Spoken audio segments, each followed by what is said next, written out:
এই টাইপের প্রবলেমটা হচ্ছে গিয়ে বেসিক্যালি কোথা থেকে প্রবলেমটা হতে পারে, এগুলো শর্ট হয়ে যায় কোনো জায়গায়, কোনো কারণে কোনো জায়গায় শর্ট হয়ে যায়।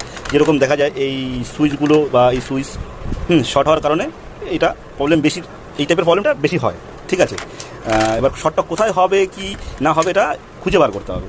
এখান থেকে হবে কি না ওখান থেকে হবে কি না সেটা বুঝে নিতে হবে। কিন্তু আমি যেটা পেয়েছি সেটা এই যে পেলেকিউর যে সার্কিটটা রয়েছে এর মধ্যে থেকে শর্টটা আমি খুঁজে পেয়েছি। এবার কোথায় শর্ট হয়েছিল, এখান থেকে হয়েছিল বলে খুঁজে পেয়েছি। এইগুলো সব আমি চেক করে নিয়েছি প্রথমে। ঠিক আছে, আর এদিকে পিস যেটা ব্যান্ড রয়েছে, এটা ফেদারটা রয়েছে, হ্যাঁ বিপিএম ফেদার যেটা, এখান থেকে দেখলাম এটাও হয়নি। এদিকে সব কিছু দেখে নিয়েছি, কিন্তু মেনলি এখান থেকেই জিনিসটা হয়েছে। তো ঠিক হয়ে গেছে, এখন কোনো অসুবিধা নেই।